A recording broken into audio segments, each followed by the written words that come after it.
afternoon and good evening. Welcome to CGTN's special live streaming program, The Hype, where minds collide and ideas amplify. I'm your host, Zhang Zhenli, coming to you live from Beijing City. Well, before we start, let's have our daily hot water, okay? Cheers. Cheers. Cheers, everyone. Phenomenon called becoming Chinese, and we're very lucky to have Sherry, who is also one of the front runners of this trend. Sherry, how are you? Welcome to the show. Hello. Oh my gosh. No, it is I who is lucky to be here right now. No, the honor is ours. I'm so excited. Me too.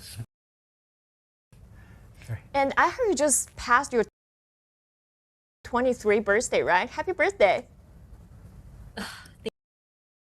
Thank you. Yeah, no, just getting older by the minute right now. In Beijing, and indeed, I'm in a very Chinese time in my life. Okay, and Freddie. Hey everybody, my name's Freddie. I'm from the UK. I've been in China now for almost 2 years. And day by day, I'm becoming a little bit more Chinese. Well, I will get back to you about how you're becoming Chinese later. But now I think we all have a lot we want to ask Sherry. So I'm going to start by asking you, Sherry, I know now all of a sudden you've gained so much attention. What are you feeling? Sure. I'm in a state of around all of this. But no, it's been super exciting to see so many people just embracing Chinese culture. So yeah, I'm very excited. And how come did you what was the first time you came up with the idea of creating this kind of content? What's on your mind at that time? Oh, so when you say creating content, do you mean creating content in general or just creating sort of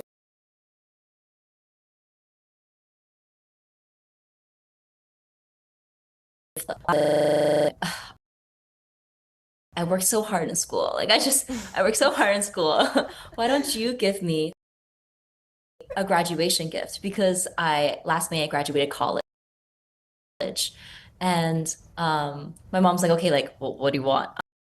I'm like, how about we do an Asia trip? You know, I visited China many times in my life, but it was always just visiting family. I don't think I've ever really got to do a world tour, you know. By world tour I mean China tour. So then I was like,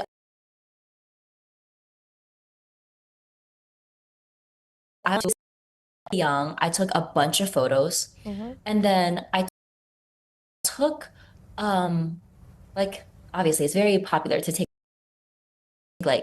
photos in China, especially in traditional Chinese wear. So I took handful pictures in Guiyang, and then I posted it on TikTok. And then that was the first time I want to say I got sort of viral. By viral, I mean I just got maybe about 100,000 views, but that was a lot at the time for me. And then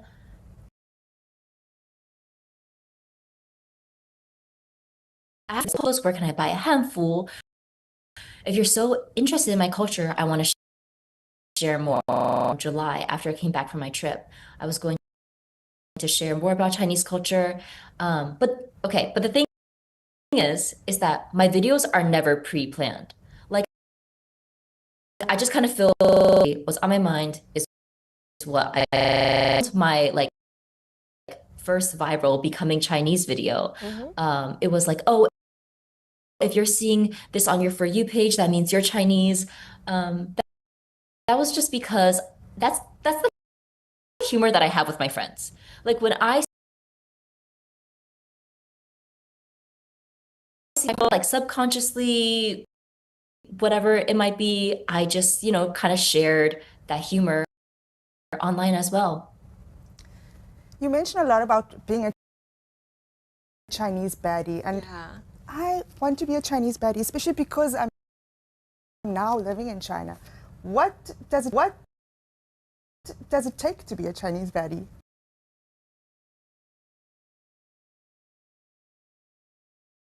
Chinese baddies. Thank you. To answer your question, what does it take to be a Chinese baddie? I think I don't think it takes a lot. I think you just have to be, it's more about the mindset. You have to be open to embracing Chinese culture. You have to be Chinese culture, but more so you have to be confident when you do. And that's why I also like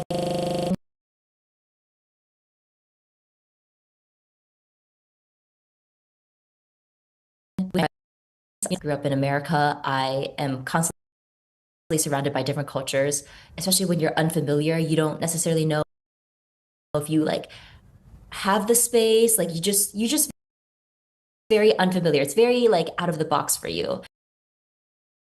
And so for that reason, with my audience, I will be empowered to learn more about Chinese culture. And that's why. As if they're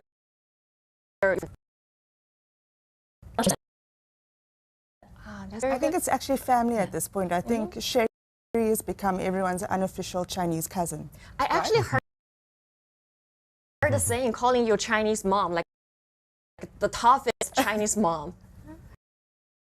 You're Tiger mom. Yes, you.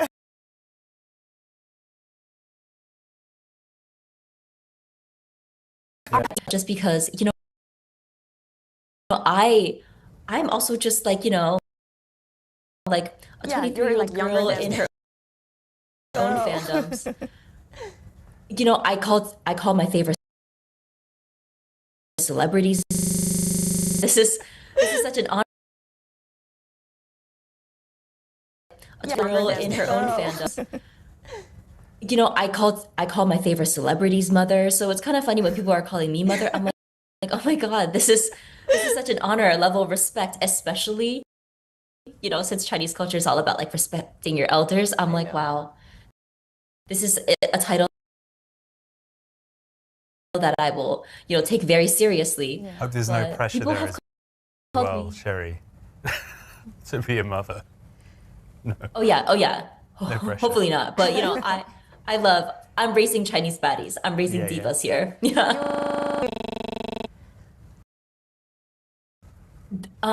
Not just my DMs. I feel like all throughout my comments, my For You page, people are tagging me in both like different platforms, TikTok, Instagram, just telling me that they're boiling their apples every single morning. They're drinking their hot water. They're wearing their house slippers. There have been a few. I think honestly, any video that I come across where they're just like cousin Sherry as they're cutting their apples, like they're like cousin Sherry's telling me to drink boiled apples in the morning. So that has been one. Oh, you know what has been super memorable?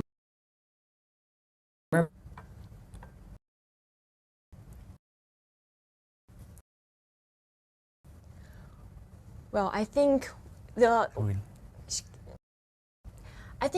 it's always interesting to like receive all these comments on DM. Sometimes like when I posted a video about introducing Chinese culture, I also that feels so like oh, you're You're back, back Sherry. with us. Hey. We just can't wait to hear. You stopped at the perfect moment of not telling us what happened. We're really looking forward to see the most funny one. What was that? Oh, yes. So a famous TikTok creator, like I have watched her many times. I have like watched, growing up like that, I've like, my friends have spoken about many times, like she referenced my TikTok. And then like I showed up actually, like they put like a video of me and everything. I was just like, that was probably my most memorable one. I'm adding that to my resume. Oh, wow. Well, that's the power of the internet. Exactly. And I mean, social media. did you expect it to blow up at this level? And It's massive. do people recognize you when you're walking down the street? Oh my gosh, it's so flattering that you have deemed me that level of celebrity. Like, oh my God, guys, like please, no picture. No. I haven't gotten stopped. Okay. But did I expect this level of virality? Like, absolutely not. But it has been such a positive, um, I want to say just such a positive like thing in my life, like so many people are open to learning about my culture. And so I am, again, like just overcome with excitement more than anything else. Do you still remember what was the very first video that blew up all of a sudden? And what were you doing at the time? Like when you received so many comments and so many likes, maybe like what were you doing at the time? Like how does it make you feel? The first video was, the video that I posted where I was like, if you're seeing this on your For You page, that means you are Chinese. And at the time, I think I was just at home drinking hot water. Like genuinely, like it was a weekend. I posted a weekend and I noticed that it was doing better than like my typical videos, I want to say. And I was just like, oh, well, this is interesting. But I didn't think too much of it because I eventually just kind of expected the views to plateau or sort of like the growth to stop. But I just kept on posting there and moving forward, which was insane. Crazy. Sherry, I'm wondering, my question is, if there's one Chinese custom that you could take to a desert island, only one, what would it be and why? This is more of a modern custom, but I'm gonna have to say sunblock. Chinese people, we really prioritize that skincare, and It's a good if one. I am in a desert, Tell me I need about my it. sunscreen. I need my big flapper hat. Like, We actually have a face kini, like a special bikini It's for called your a face face. kini? Face kini, Wow, I yeah. didn't Oh, know that. that's Yeah, it. yeah. Have you? Do you know that the face kini? I have seen that on Xiaohongshu, but the thing is, I didn't know it's called a face kini. That is kind of brilliant. It's so, sometimes when you go to a beach like in Europe or in other countries, it's so easy to recognize my own fellow, like a country fellers. Yeah, yeah. Because like we're always like holding Umbrella. umbrellas and putting on a lot of like face bikinis and like wearing Yeah, I'm long wondering if you get sleeves. weird tan lines though from that. That's exactly, if you're, yeah. That's Yeah, gonna look yeah. odd. Yeah, we look really heavy on this sun thing. But I mean, Makes it's no sense. wonder. It does make Yeah, sense. it's no wonder Chinese people are always looking so youthful and beautiful. Yeah.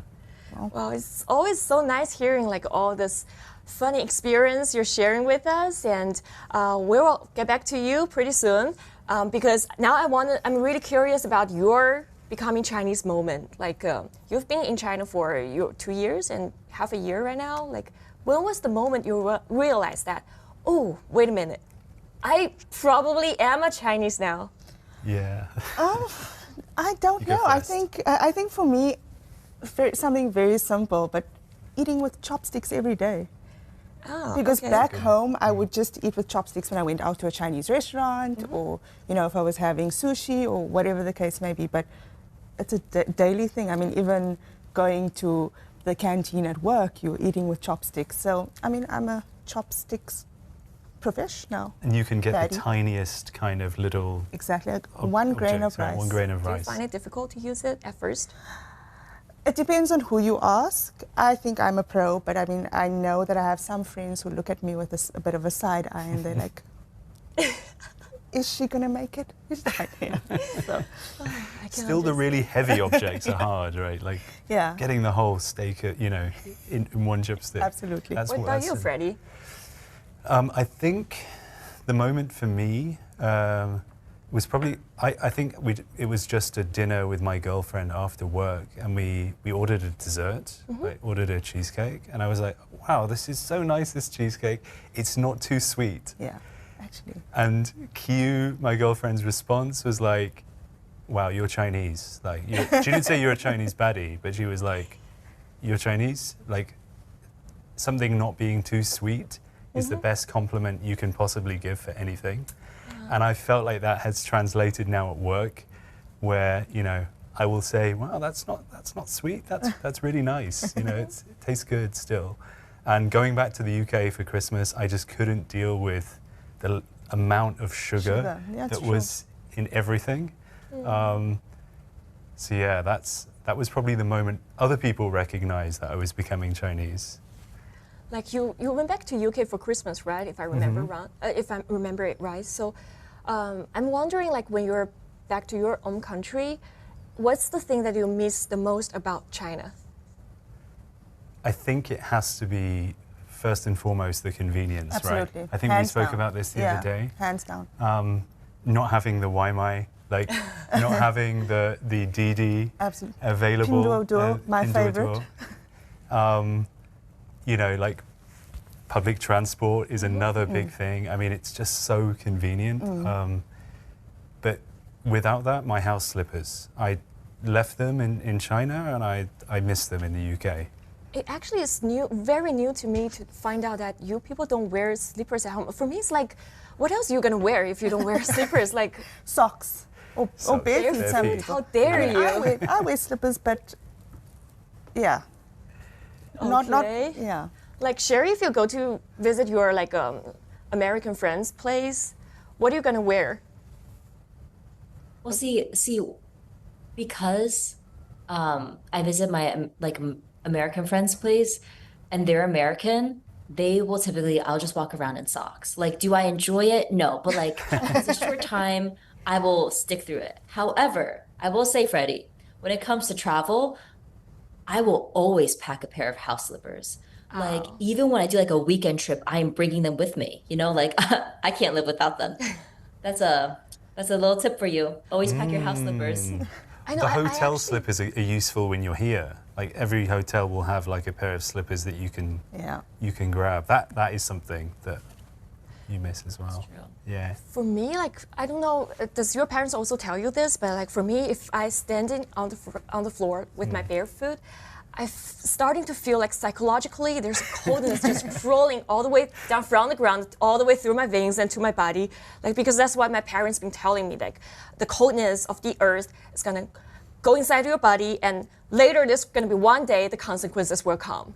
And that's the same happen like when I'm drinking cold water, because I have to make a confession. I really don't I can't drink. believe this is sacrilege, by the way. Blasphemy. Yeah. I What don't she's really about to drink- say. Yeah, hot water that much. I have like a ice. Please don't tell my parents. I have like an ice making machine running at my place 24/7. Okay.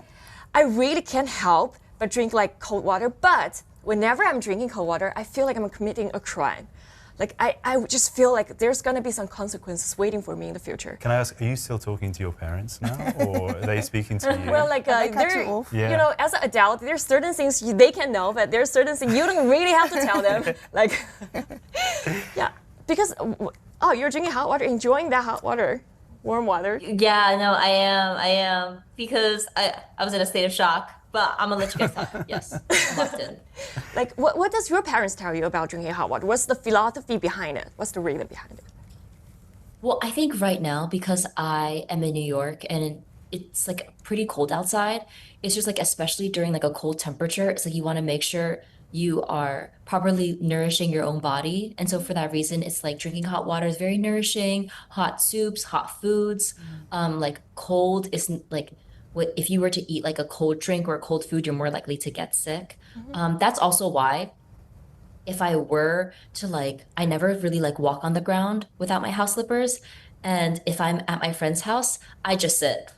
I'm not standing on the ground. I'm just sitting. I'm sitting on a chair. I'm sitting somewhere. I'm not gonna move my feet unless there's slippers right now in front of my eyes. Yeah. We were thinking about bringing slippers today, actually. Yeah. But you can't- These shoes are not. Your house slippers can't leave the house, so That's true. we'd We need to buy like new studio slippers. CGTN I actually slippers. have bathroom slippers, like only for bathroom. Yeah, so Yeah.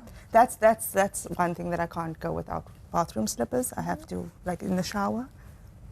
Yeah, bathroom slippers are. I haven't got that far yet. I'm not that much of a. I don't even know if I can be a Chinese baddie at this point, according to the definition. But yeah, I think definitely, if there was one thing that I miss most about China going home, it was that sense of like just taking care of your health, going to bed That's the whole going to philosophy. bed on time, having a structured time that you're eating. You know, I found myself in China like eating like early in the morning and then, you know, having lunch and having dinner at a certain time. Whereas if I was back in the UK, I'd maybe be eating very late at night. And yeah, just find that I'm kind of healthier in a way. Speaking of like what you've been doing here, like eating, sleeping regularly, I actually had this theory that my parents been educated me ever since I was a kid. It's like, I don't know, have you heard about this theory, Sherry? So according to, I think one theory belongs to TCM, is that a day has 24 hours and it's divided into 12 different periods according to some Chinese way. And each organ dominates or matches with one period. For example, 11 p.m. to 1 a.m., that's the hour of your gallbladder. This is really wild, this theory. Yeah, I know, right? 1 a.m. to 3 a.m., I think that's liver, and 3 to 5, that's lung, and 7 to 9, that's the stomach. Oh, that's my problem. Yeah. That's my problem. I've got stomach issues because I don't sleep at the right time. During that specific period, that's where your organ most actively, and that's sometimes you need to eat breakfast, and sometimes you need to lay down and to rest, and it just somehow makes sense. But it does me feel like after 11, if I'm still stay awake after 11 p.m., again I feel guilty again. Like I'm living under a lot of guilt. Yeah. But it does make me feel like I need to get to bed early once I realize it's already past 11. So I think a lot of things behind Is 11 China. p.m. in your mind all the time, like when you're thinking about it? Like, I need to get to bed before 11 p.m. is definitely a very momentum time for me. Yeah. If I need to calculate how many hours I can sleep. I feel like a lot of things or actions behind Chinese, what we're doing here, related to health or related to well-being, like taking care of your body. What about in your countries? Is there any like philosophy like taking care of yourself, or what kind of actions you've been doing? Yeah. Well, I think that what I love most about this trend is that it's so relatable, because yes, it's focused around China and these Chinese practices, but there's certain things where I'm like, oh my word, I can relate, because my grandmother used to do that. You know, she would sit and soak her feet in hot water. But there are certain things that I've picked up while being in China, like the whole tapping to calm your nervous system. Like the lymph nodes as well. Exactly, exactly. Because initially when I saw, and I first saw this in the office because I'd seen some of my colleagues like tapping themselves with objects, and I was like, what is that sound? What is this ASMR in the office? What is going on? And then I'd asked and figured out that this is the new thing, so you'll be finding me tapping away. Yeah, let's all tap together. Yeah, as you said, there's definitely some crossover. Like, we're not saying that Western culture does not want to be healthy whatsoever, but I feel like it goes a bit too far in a way. So you have people like Andrew Huberman saying that, you need to wake up at 5 a.m. and get sunlight in your eyes and have butter and coffee or something. And I think what's great about what Sherry's done is like people find that they can access Chinese culture maybe more easily.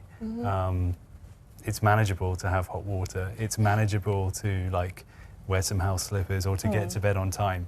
These are things that people can actually It's so easy to start to try adopt. Yeah, because I think like in the UK we have, if we're ill, we will have like honey and lemon. That's one thing. So during COVID, I think I tried every supermarket to try and find lemons, and I managed to finally find one. And I think I bought every lemon in the shop. So there is lemon in like the UK as well, but we add honey to it. I'm not sure if in China maybe it's just the lemon water. Well, it depends. Sometimes lemon with honey are also acceptable for us. Yeah. But I feel like whenever we're having a cold or like if I just sneeze a lot at home, my parents will force me to drink ginger water, like a hot ginger water. What about you, Sherry? As well. Does your parents make you drink? Oh, sorry. No. No. Does they make you drink ginger water? Like, do you relate to that? Oh, absolutely. Oh my gosh, my mother boils ginger water all the time. I boil ginger water all the time. My mother, like my brother-in-law, he is like a white American man. Like I don't think he really like had much exposure to Chinese culture. And after like him and my sister started dating, and then eventually now they're married, like my brother-in-law, like that's the thing that he looks forward to drinking when he's at my house. He's just like, I love the ginger water, like we're boiling ginger water. He boils ginger water at, like at his place now, which is kind of funny. But in terms of the lemon, I think I will only do the lemon and honey thing if I were to have like a cold or like if I'm sick, to get the phlegm. Yeah. Yeah, everyone claims the honey and lemon. I'm not sure where it actually originates. What about you, yeah. Sherry? What, Shanaz? Well, so fortunately, I was smart enough to bring my own little castor oil from home, because this is quite a popular thing in South Africa, especially if you have stomach issues and digestive issues. Drink Take a a look at this. tablespoon of castor oil. Disclaimer, it is not tasty at all, but it does the trick. You just Yeah. drink the I was oil? going to ask No, Amazing. you drink Wow. it. You drink it on a tablespoon. I I know love for it. little kids. Has it got They protein usually in it? There's put like a strong man on it. It's like, Can I smell is this it? going to make you Yeah, muscly? it smells how it tastes. Smells like oil. It smells how it Like tastes. oil. I thought this was a moisturizer at first. I but mean, it's actually for health. It's got multiple uses. Wow, so you wow. could Is it moisturize common in South Africa that? Yeah, yeah. Oh, okay. Or at least in my culture, yeah. Okay. But I know with little kids, parents would often feed it to them on a tablespoon with custard or sugar to help it go down. To get everything moving in the body. Absolutely. Yeah.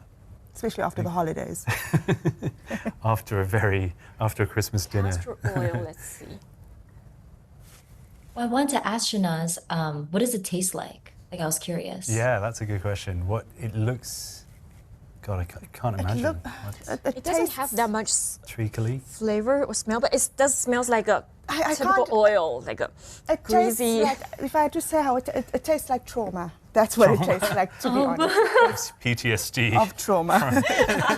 Think of it, it smells. We all have our own PTSD growing up. Like, It's not too bad, I guess. Try it after this, please. South African baddie after this, I guess. but what would you like explain to your American friends or foreign friends about like why would Chinese people are doing those certain things? Like, can they understand the philosophy behind it, or like, is it easy for them to understand, or they just tried it for fun? I think when it comes to my friends, they definitely like understand where I don't want to say, like, I think they understand in the fact that they're comprehending what I say. I don't necessarily think that they like understand fully in like the context of like traditional Chinese medicine. And to be quite honest, like as a Chinese American, I actually don't have a lot of exposure in traditional Chinese like medicine. I feel like I get most of my exposure when I'm going back to China or from my parents. But I think that it's more so they're willing to learn and they're willing to sort of like open to learning and embracing sort of traditional Chinese medicine a little bit more. So yeah, I think it comes from a curiosity and more so like a place of like being a student versus like, oh, actually understanding like culturally what this means. But willing to try it out, that's already the first step.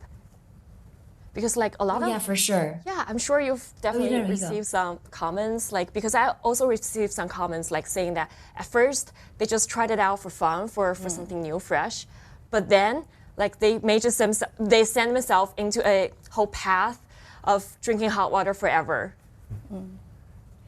No, yeah, that and that's how it was for me. Like as an American, I also like, you know, like growing up, I had cold breakfast too, like here and there. I mean, my mother would cook pretty frequently. But yeah, like did I have my bowl of cereal and milk? Yeah, like I would have it once in a while, but it's all about like you first start implementing and eventually it just becomes a habit. And I think that's kind of how it is for like all habits in general. But yeah, I see a lot of people in my comments telling me that they started drinking hot water just like a cup in the morning and now they do it like daily. Like it's crazy.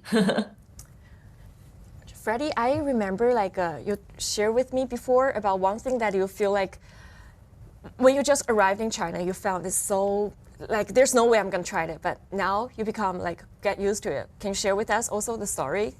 Specifically with hot water, right? Just yeah, like being Chinese, there's something that you didn't want to try. You found it I strange. see. Yeah. at first. So I think I'm sure you know about this, Sherry, as well, coming here recently, but the Waimai sort of craze, I was kind of surprised that people would order it so much. I was like, I even saw one person in my apartment building just order a single coffee, and I was like, that seems like a lot of like a lot of work for that poor delivery driver to like be delivering one coffee. That doesn't happen too often, but I kind of took a stance against doing that too much when I first came here. I was like, I don't want to get them out in the cold. That's exactly how I feel. You know, it's freezing here in Beijing. Like they're on a e-scooter, whatever. But I must admit, I have been ordering Waimai more and more. It's just so convenient, and obviously, like Dianping, you can order like literally anything. Tennis balls if you want to. I was playing tennis, and you know, a friend of mine was like, "Oh, we don't have enough tennis balls. Let's order some now." And I couldn't believe it. About 10 minutes later, delivery driver with, you know, brand new tennis balls comes along, and I was just, would never happen in the Western world. It's like a level of convenience. Are you still willing to order delivery food if you just want to get only one cup of coffee nowadays?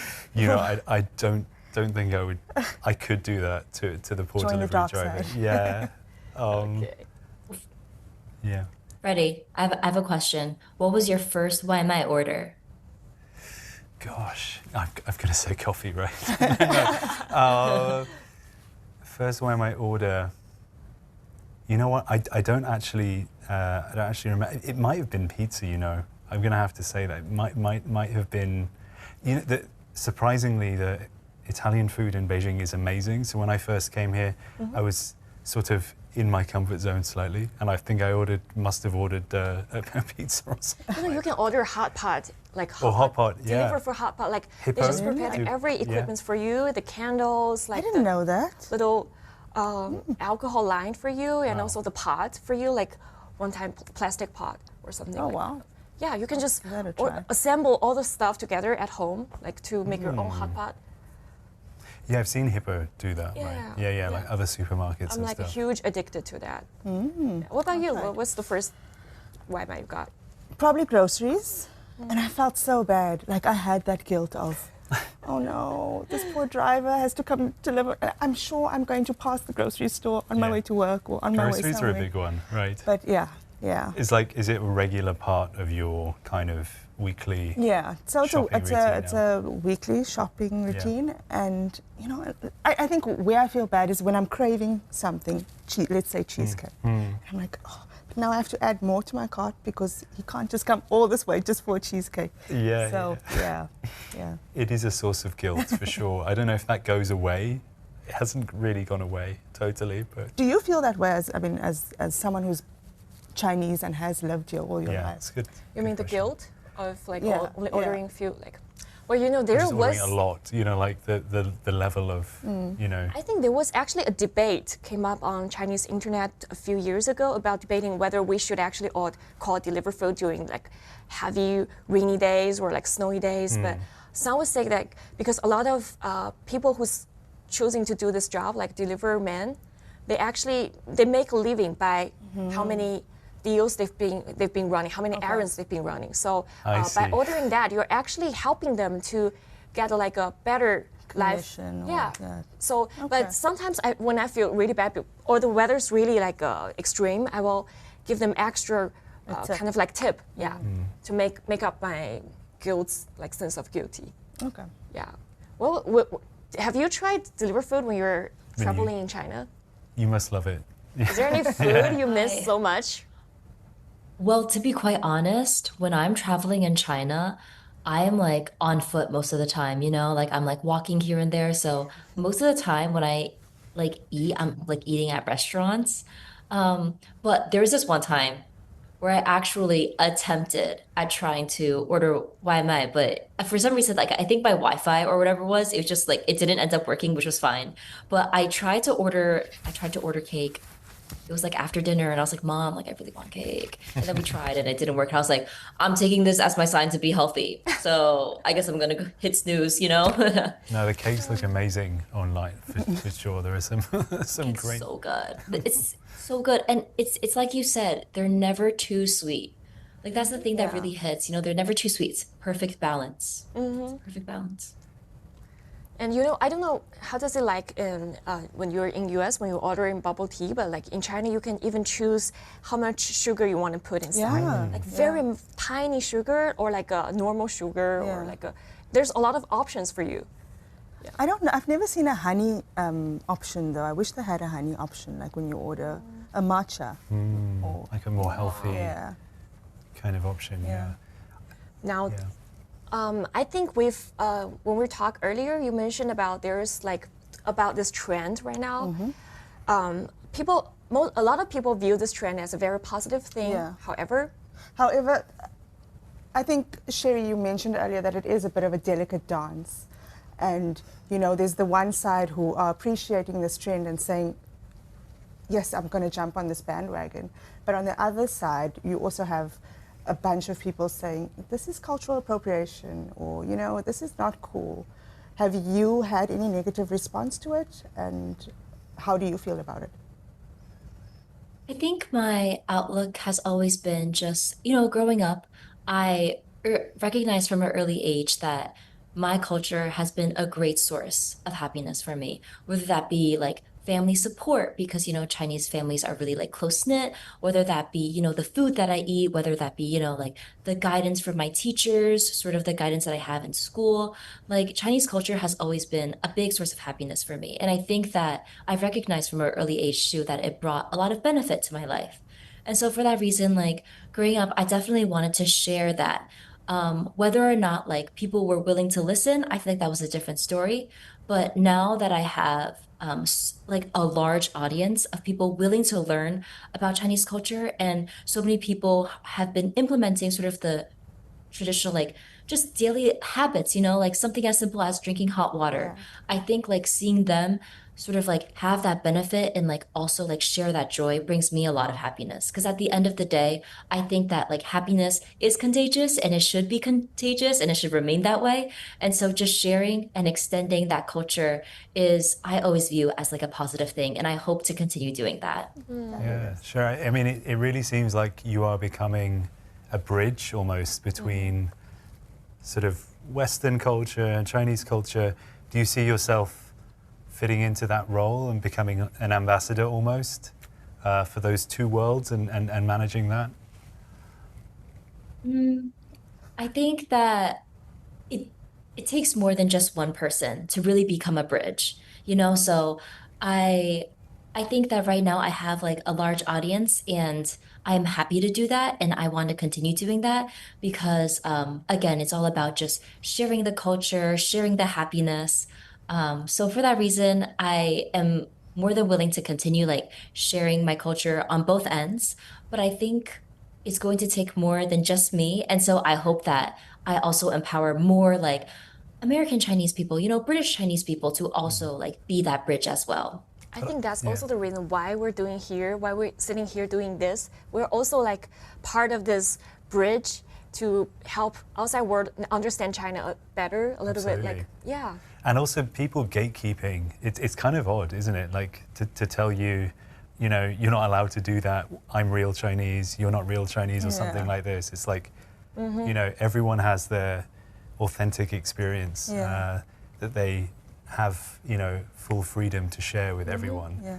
So and whether or not you've traveled to China, because I think for me, there's certain experiences I wouldn't have known about if I hadn't moved to China. And I think trends like this opens the world, opens China up to the rest of the world, and lets them experience it in a way that they maybe wouldn't have. Yeah, and I think people are appreciating China as well. I think we spoke about this the other day, for more than, traditionally kung fu or pandas or whatever. Like people are actually getting to know the ins and outs of Chinese culture a little bit more, the real side of it. And social media has seemed to have been the kind of facilitator for that. And I noticed you've also opened an account on like some Chinese social media platforms.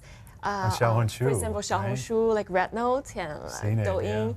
Like, what's the reaction of the users there to you? Have you ever received any like funny feedbacks or interesting feedbacks from them? It's a good question. On Xiaohongshu, it's been kind of funny because I have seen people online just telling me like, they're like, Sherry, like, are you aware of this? They're calling you cousin Sherry. It's like, you're not their cousin. I'm like, no. It's a way of saying, No, yeah, but I love it on Xiaohongshu. Like I used it when I was traveling in China. Great restaurant recommendations. Yeah. 10 out of 10 experience. I'm staying on. I'm keeping that account. And this, like, all of a sudden, this becomes such a hit over, like, all of the world. And I'm really curious to know what's your opinion on the reasons behind this. Like, why? Including you, Sherry, why, in your mind, like, why did this become such a hit? Becoming Chinese or just like the Becoming daily Chinese, like lifestyle this habits? phenomenon. The whole Like, yeah. The trend, yeah. I think for a long time, like growing up, the way I observed is there hasn't been a lot of exposure to Chinese culture, and it's as you said, Freddie, where it's like there's a lot of depth to Chinese culture, and just like if you just see it from surface level, you're not going to get much out of it. But I think since I have sort of introduced, like something as simple as like daily lifestyle habits, people sort of recognize like, wow, traditional Chinese culture, there's a lot of depth to it. China is sort of a country with rich in history, rich in culture. And for that reason, like there is so much more to learn. And so I think there is that initial reaction for sure.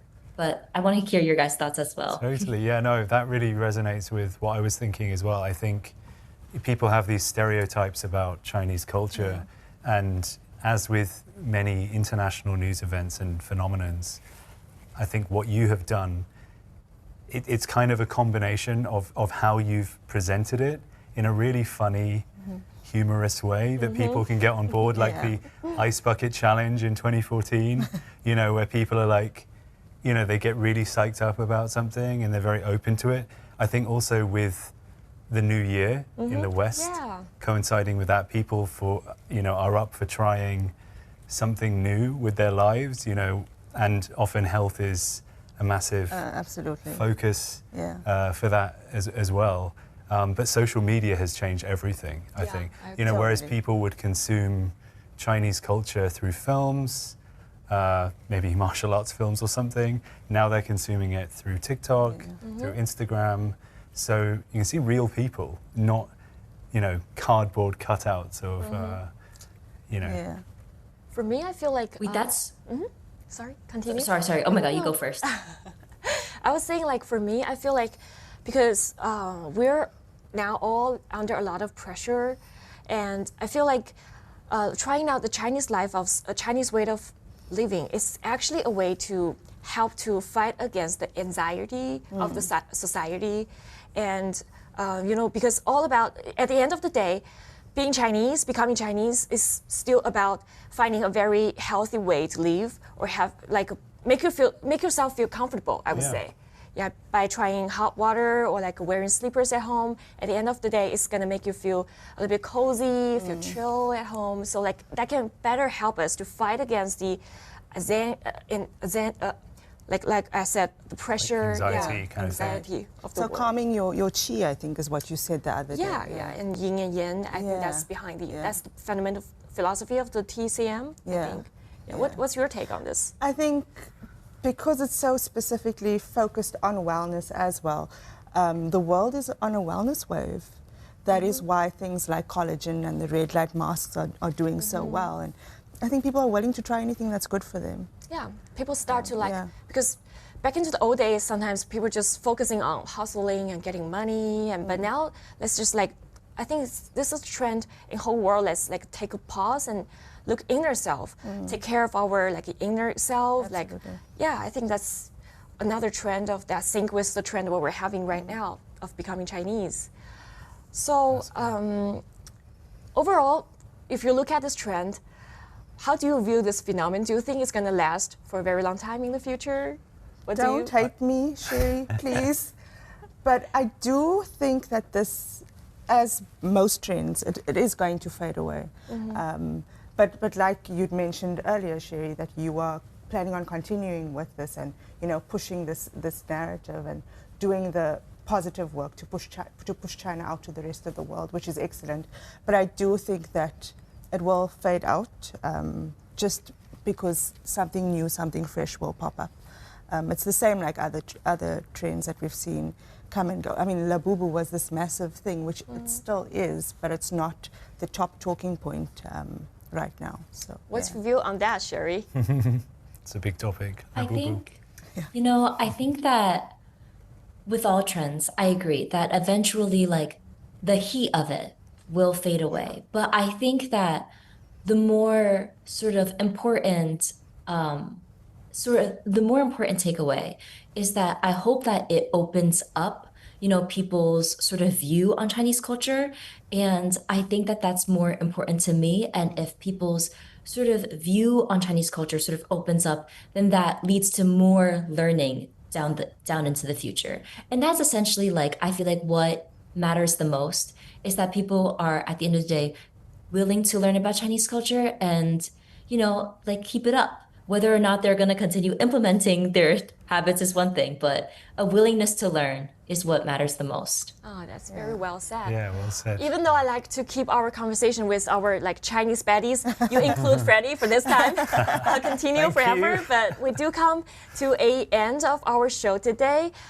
Even that said, I still want to hear because we're now coming to the Chinese Spring Festival, the next will be the Year of Horse coming up very soon. Do you have anything you want to share or say to our audience? And what's your plan ahead in terms of making this content creation and also your life?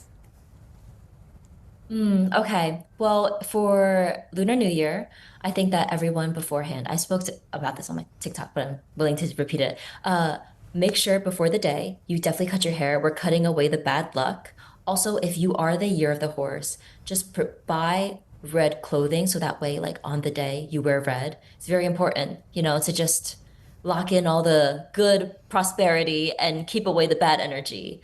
In terms of what my plans are for the future, definitely I am gonna go to my parents' house because my mom I'm gonna eat good food. She makes incredible Chinese food. And in the direction of my content, I'm gonna continue spreading Chinese culture. And honestly, I think I'm gonna continue writing pop songs in Chinese too, just because, I wanna share the Chinese language as well. So yeah, that's going to be something on my radar. How about you guys? Oh, that's so lovely. I think, well, maybe go to Shanaz first. I mean, this will be my second Chinese New Year, and I'm just excited to experience it all.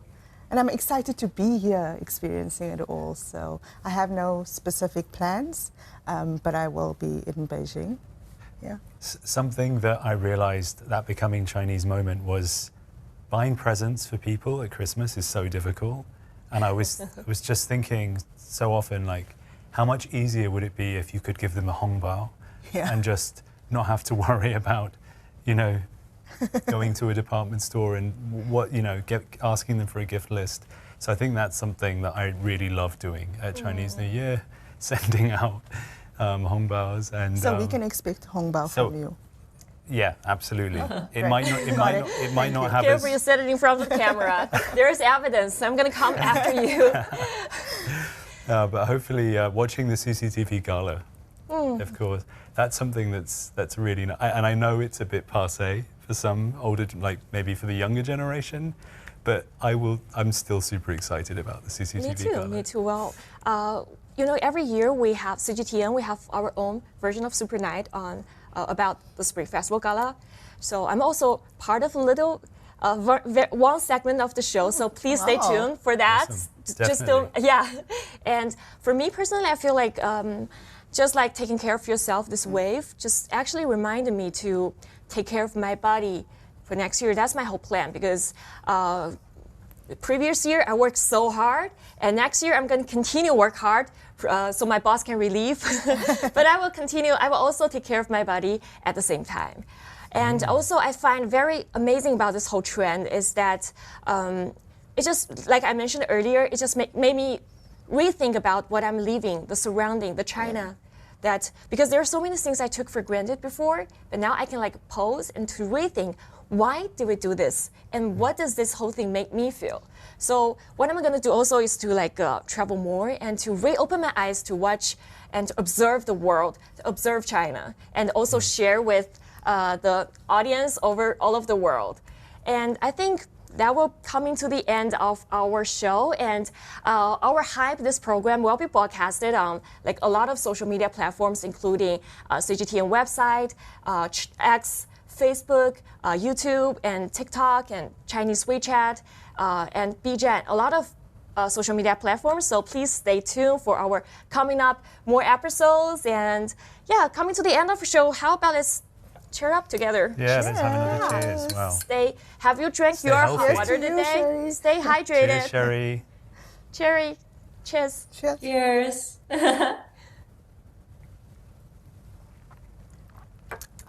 So good. So Okay, good. yeah. So healthy. I think that will be the end.